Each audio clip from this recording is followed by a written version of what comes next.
Muy buen día, hablaremos hoy acerca de el agua desde un punto de vista más bioquímico. Comenzamos con los objetivos que se espera que ustedes alcancen al terminar este tema. Primero, comprender la función del agua como compuesto polar en los seres vivos. Segundo, establecer la importancia y efecto del medio acuoso en las reacciones bioquímicas. Tercero, describir la importancia del pH en los sistemas biológicos. Y cuarto, explicar la regulación del pH en los seres vivos. El agua es la sustancia más abundante en los sistemas vivos. 70% o más del peso de la mayoría de los organismos vivientes. Las moléculas de agua y sus productos de ionización, que son el H+, o iones hidrógeno, y el OH-, que son los iones hidroxilo, influencian profundamente la estructura, el ensamblaje y las propiedades de todos los componentes celulares, proteínas, ácidos nucleicos y lípidos, por ejemplo. Entonces tenemos que tener en mente que el agua tiene una tremenda influencia sobre los otros componentes químicos que forman los organismos vivientes como nosotros. El agua es tanto el solvente en el cual ocurren las reacciones metabólicas, así como el reactante en muchos procesos bioquímicos, como por ejemplo en la hidrólisis, en la condensación y en las reacciones de oxidación-reducción, de las cuales veremos ejemplos en otras partes de este curso. Existen atracciones entre las moléculas de agua adyacentes que le dan su gran cohesión interna. Las biomoléculas polares son fácilmente solubles en agua, ya que pueden reemplazarse las interacciones agua-agua con interacciones agua-soluto, que son más energéticamente favorables. Las moléculas no polares interfieren con las interacciones agua-agua, igual que las polares, pero no pueden formar interacciones agua-soluto. Y en medios acuosos, las moléculas no polares tienden a agruparse juntas. Hablamos ahora acerca de los puentes de hidrógeno o enlaces de hidrógeno, de los cuales vamos a seguir hablando en el transcurso de esta clase. Los puentes de hidrógeno se forman entre moléculas de agua y proveen las fuerzas cohesivas que le dan la propiedad de ser líquida a temperatura ambiente y favorecen el ordenamiento extremo de las moléculas típico del agua en estado cristalino, o sea, en forma de hielo. El puente de hidrógeno es una unión 10% covalente y 90% electrostática debido a las superposiciones de los orbitales de unión de los electrones compartidos.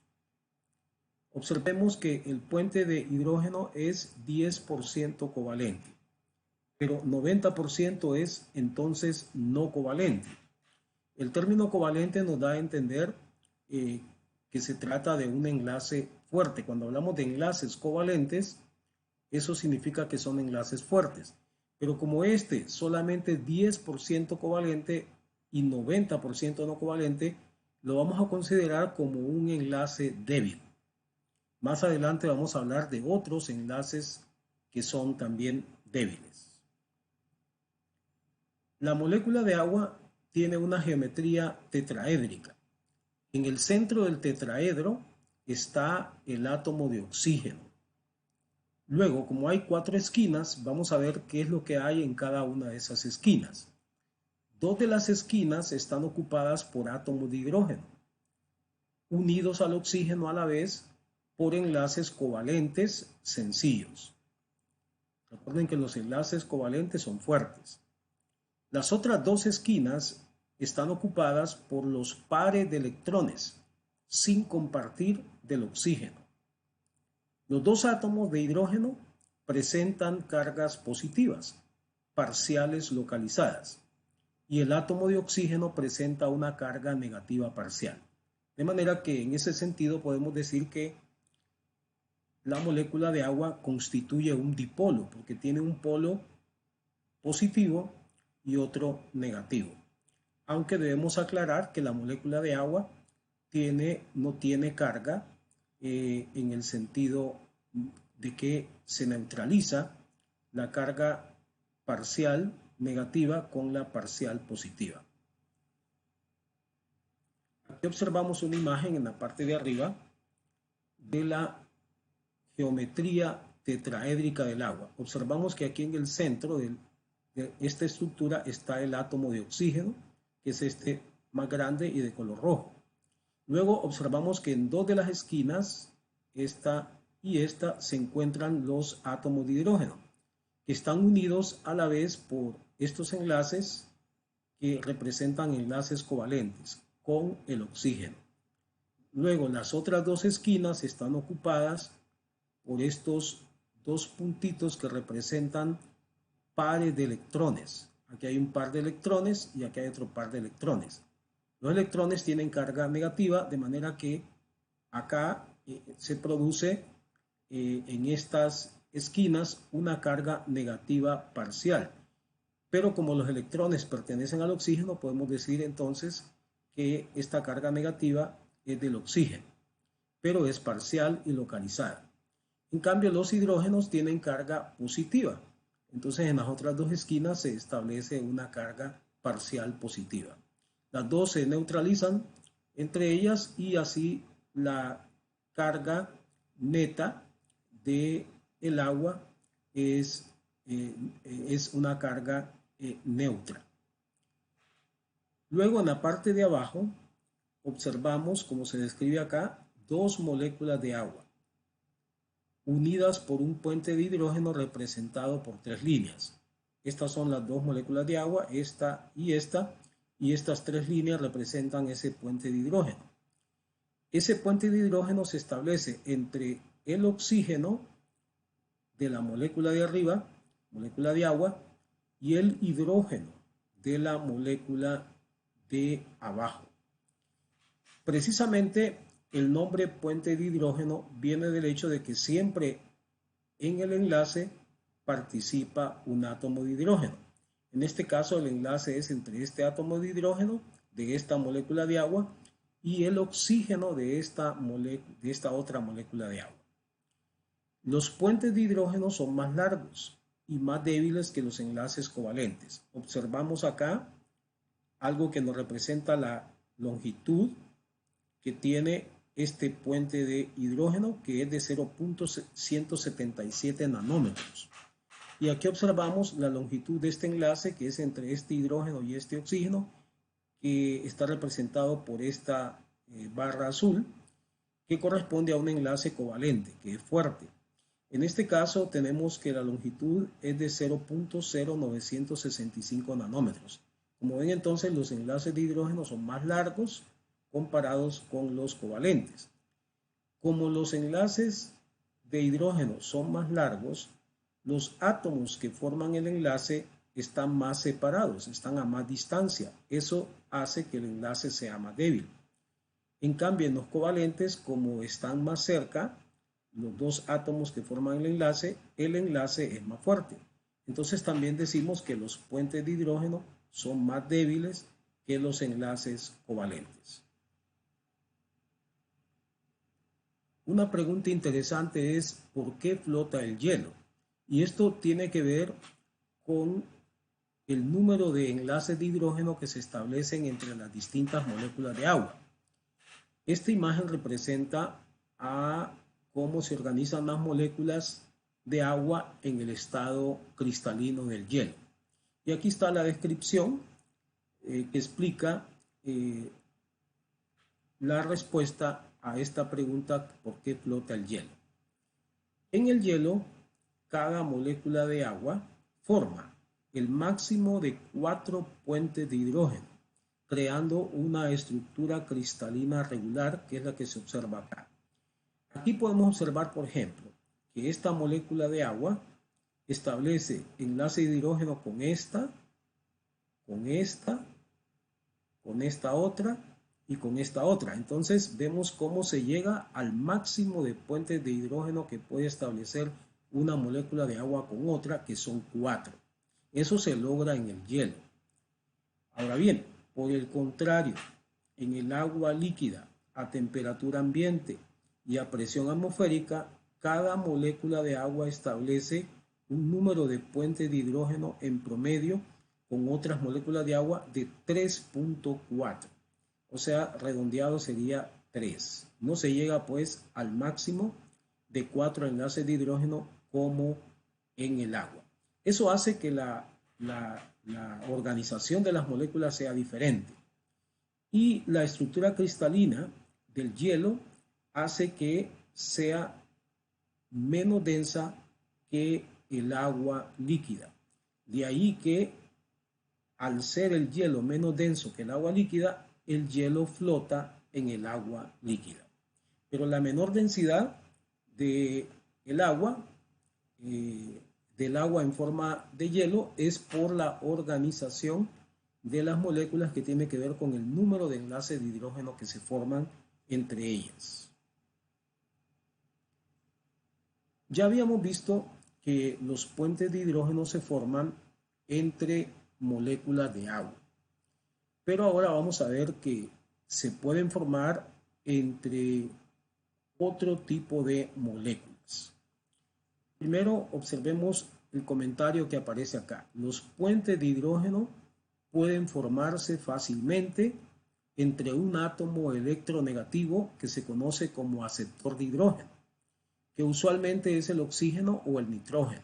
En nuestro organismo es el oxígeno o el nitrógeno, con un solo par de electrones, y un átomo de hidrógeno unido por enlace covalente a otro átomo electronegativo que se conoce como donador de hidrógeno, en la misma molécula o en otra molécula.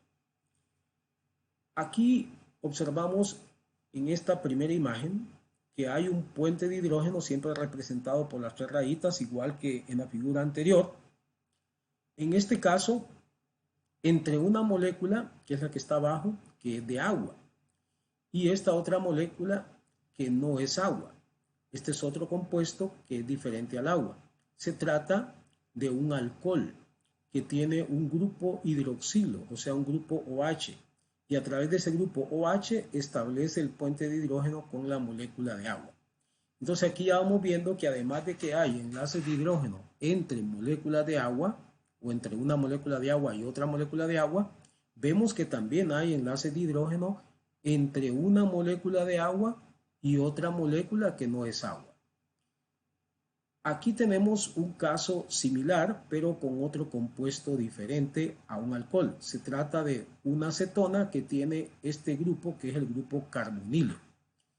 Observemos entonces que aquí el enlace se establece entre este compuesto, que es la acetona, y una molécula de agua. Observamos entonces que, igual que en el caso anterior, tenemos un enlace de hidrógeno entre un compuesto que es agua y otro compuesto que no es agua. Ahora vamos a un caso diferente. Esto representa a un polipéptido, una parte del polipéptido, y esto representa otra parte de otro polipéptido. Los polipéptidos son cadenas de aminoácidos. Entonces observamos que entre estos dos polipéptidos, aquí existe un enlace de hidrógeno. Entonces podemos decir que este caso es diferente a los anteriores, porque en este caso tenemos un enlace de hidrógeno entre dos compuestos que no son agua. Aquí era el agua con otro compuesto, el agua con otro compuesto. Aquí es entre dos compuestos que no son agua. Y el caso anterior que vimos antes, al inicio, era entre dos moléculas de agua. Entonces ya llevamos 3 tipos de enlaces de hidrógeno en ese sentido. Veamos un cuarto tipo. Observamos acá la timina y la adenina. Estas son 2 bases nitrogenadas porque tienen nitrógeno, como pueden observar acá. Estas 2 moléculas forman parte a la vez de las moléculas de ADN, de las cuales existen 2 cadenas. Entonces, esta timina está en una de las cadenas del ADN y esta adenina está en la otra cadena de la molécula de ADN. Pero el caso es que tanto la timina como la adenina están formando parte de la misma molécula del ADN. Pero vean que entre ellas se establecen puentes de hidrógeno y vemos que se establecen 2 puentes de hidrógeno. Entonces, este caso podríamos describirlo, para diferenciarlo de los casos anteriores, como enlaces de hidrógeno que se establecen entre 2 partes de la misma molécula. Entonces, haciendo un resumen, tenemos enlaces de hidrógeno entre agua y agua, enlaces de hidrógeno entre agua y otro compuesto o molécula que no es agua. En tercer lugar, enlaces de hidrógeno entre 2 compuestos diferentes al agua. Y en cuarto lugar, enlaces de hidrógeno entre 2 partes de una misma molécula. Aquí hablábamos de un átomo aceptor de hidrógeno y aquí hablábamos de un átomo donador de hidrógeno. En un enlace de hidrógeno siempre se da estos 2 átomos. Vamos a identificarlos en los ejemplos que hemos visto. Acá observamos este enlace de hidrógeno.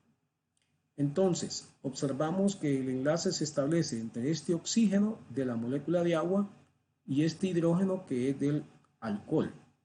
Entonces, este oxígeno se visualiza como el que está aceptando a este hidrógeno. Entonces, este oxígeno sería el átomo aceptor de hidrógeno. Pero a la vez vemos que este hidrógeno está unido por un enlace, que es un enlace covalente sencillo, a este otro oxígeno dentro del alcohol.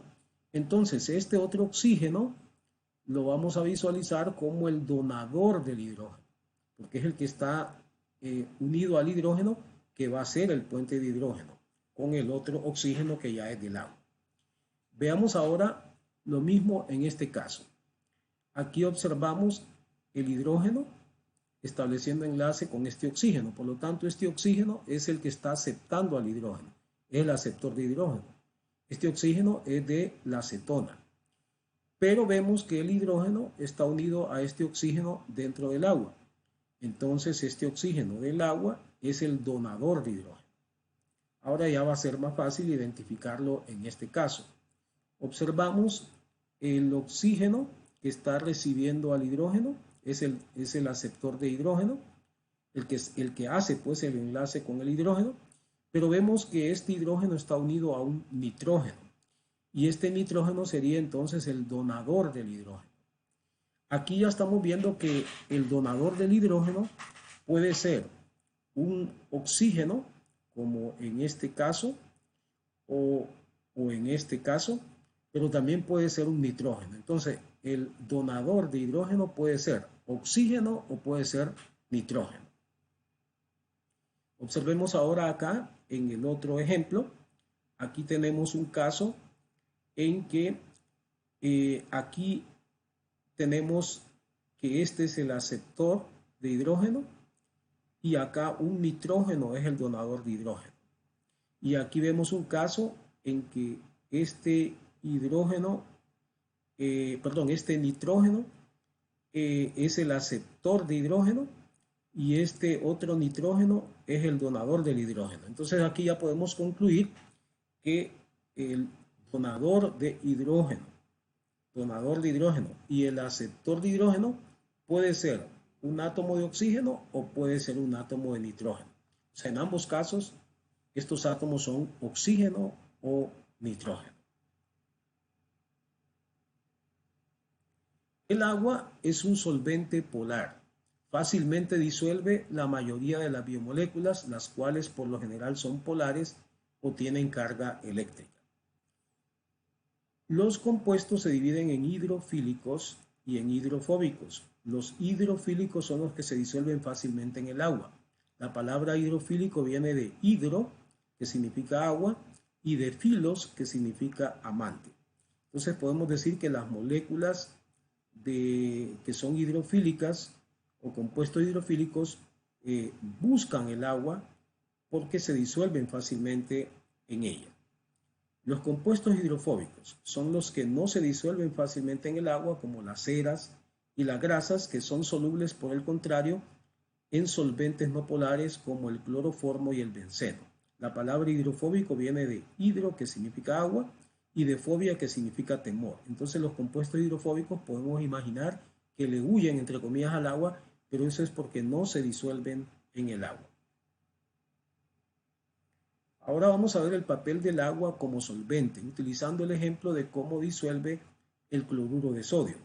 Antes vemos acá que en la imagen se representan tres tipos de átomos.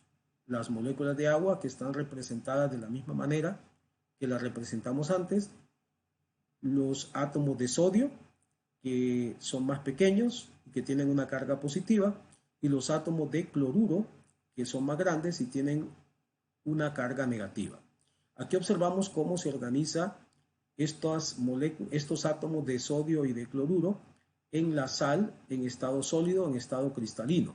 Vemos que lo que ocurre es que hay una unión o enlaces o puentes entre el cloruro y el sodio. Esto es porque ambos tienen carga opuesta. Recuerden que cargas de signo opuesto se atraen y cargas del mismo signo se repelen. Entonces la atracción acá es una atracción por cargas opuestas.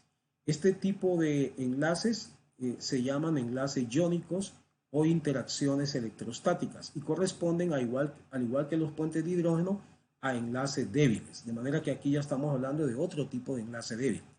Pues estos enlaces son los que hacen que se forme la estructura cristalina de la sal. Ahora, ¿cómo actúa el agua como solvente? El agua disuelve muchas sales cristalinas al hidratar sus iones. La estructura laminada, esta del cloruro de sodio cristalino, es interrumpida cuando las moléculas de agua se agrupan sobre los iones de sodio y cloruro, como se ve acá. Las cargas iónicas son parcialmente neutralizadas y las atracciones electrostáticas necesarias para formar las láminas del cristal son debilitadas. O sea, aquí observamos cómo los iones se van hidratando. Aquí vemos un ion de sodio ya hidratado y aquí un ion de cloruro ya hidratado. Esto lo que significa es que estos iones están rodeados por moléculas de agua. Eso produce una neutralización parcial de la carga y hace que entonces estos iones, al estar neutralizados en sus cargas, ya no se puedan atraer. Y entonces se va perdiendo la estructura cristalina de la sal cuando la sal se va disolviendo en el agua. Existe un término que es el de compuestos anfipáticos. Se refiere a compuestos que contienen regiones polares y regiones no polares. Es decir, en la misma molécula hay una región polar y hay a la vez una región no polar. Cuando un compuesto anfipático se mezcla con agua, la región hidrofílica, que es la polar, también se le puede llamar hidrofílica entonces a la región polar, interactúa favorablemente con el agua y tiende a disolverse. Pero las regiones hidrofóbicas, que son las no polares, se agrupan juntas para presentar la menor cantidad del área hidrofóbica al solvente acuoso. Debido a esto que acabamos de describir, las moléculas anfipáticas, como estas que están representadas acá, pueden formar distintos tipos de estructuras en el agua. Es decir, que las moléculas, entre comillas, se organizan en el agua. Una de las formas es la llamada micela, que es una estructura esférica. Observemos cómo se forma. Aquí vemos moléculas anfipáticas que están representadas como teniendo una cabeza y una cola. La cabeza es la región polar o hidrofílica, que es soluble en agua. Y la cola representa la parte hidrofóbica, que es la apolar, que no es soluble en agua. Entonces, cuando estas moléculas entran en contacto con moléculas de agua, entonces se organizan y forman esta estructura, o si no, otro tipo de estructuras. Pero esta es una de ellas, que se llaman micelas. Observemos que en este caso entonces las cabezas, que son las regiones polares, quedan para la parte de afuera, que es donde va a estar el agua, porque se disuelven en el agua. En cambio, las colas quedan en el centro de la esfera, porque se están alejando del agua porque son insolubles del agua.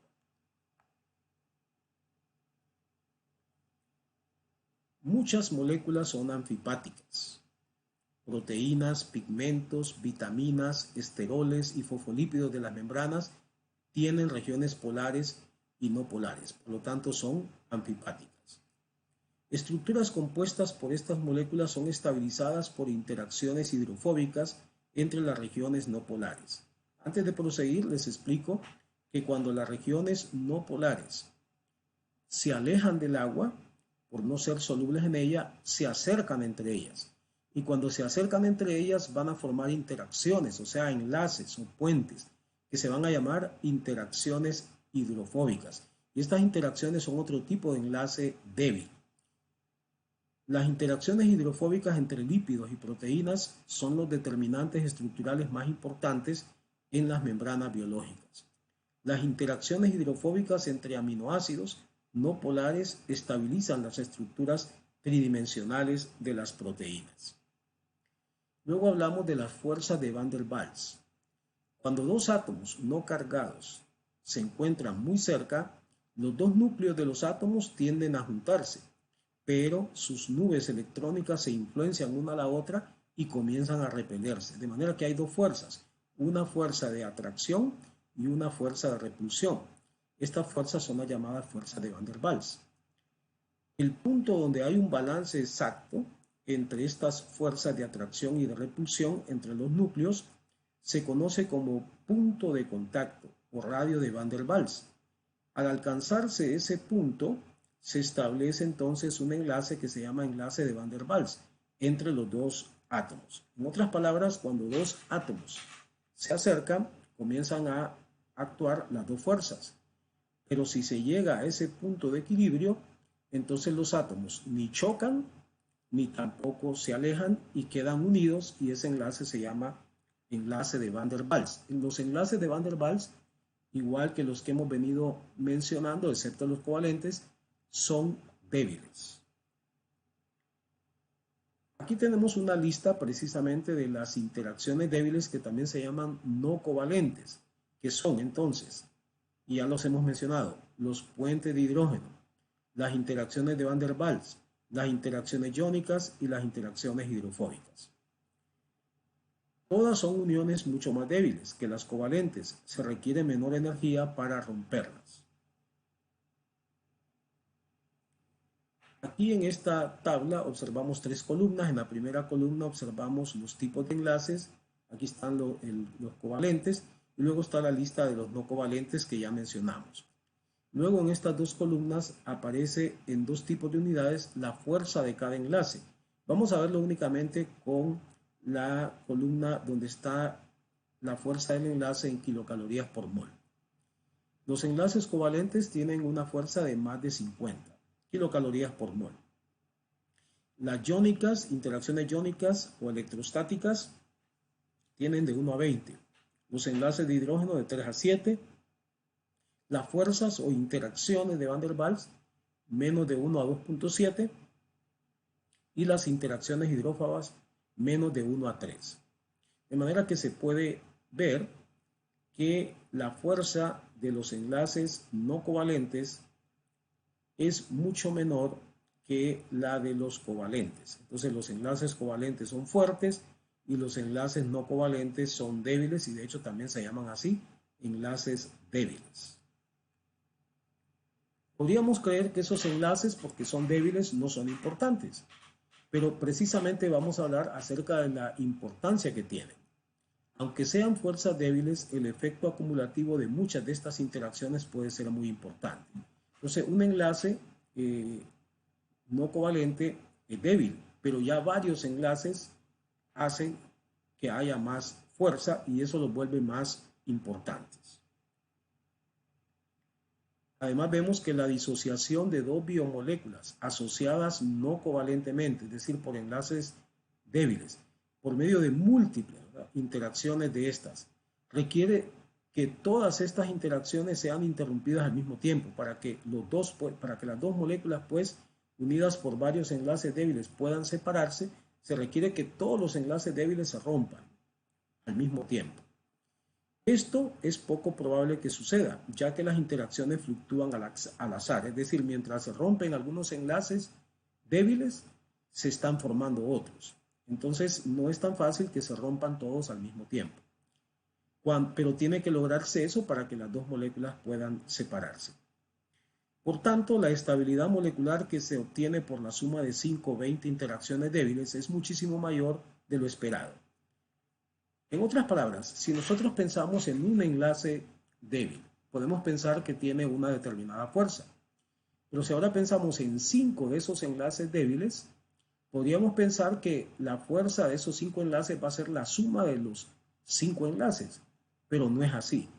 Es mucho mayor porque hay un efecto que es mayor que la suma. No es un efecto sumativo, sino que hay un efecto acumulativo y la fuerza se hace mayor cada vez y más que la suma. Eso hace que sea importante la unión que pueden producir estos enlaces cuando ya son varios. Además, aquí tenemos algunos ejemplos que nos ilustran la participación y por lo tanto la importancia de estas interacciones no covalentes o débiles. Tenemos que la unión no covalente de una enzima a su sustrato puede involucrar varios puentes de hidrógeno y una o más interacciones iónicas, así como interacciones hidrofóbicas y de Van der Waals. Entonces pueden observar que en la unión de una enzima con su sustrato, lo cual es importantísimo para que se lleven a cabo las reacciones químicas y por lo tanto para el metabolismo, participan los 4 tipos de enlaces débiles. También la unión de un anticuerpo específico a un antígeno depende de los efectos acumulativos de muchas interacciones débiles. Entonces vemos cómo los enlaces débiles o interacciones no covalentes participan cuando un anticuerpo se une a un antígeno, lo cual es muy importante para el mecanismo de defensa del organismo en contra de, por ejemplo, bacterias, virus u otros estructuras que nos pueden afectar. Y por último tenemos otro ejemplo, la unión de un neurotransmisor a su proteína receptora en la célula, el resultado de interacciones débiles. Esta unión del neurotransmisor con una proteína receptora es algo que se tiene que dar para que el neurotransmisor pueda tener efecto en la célula. Bien, nos veremos entonces con una segunda parte de este tema del agua.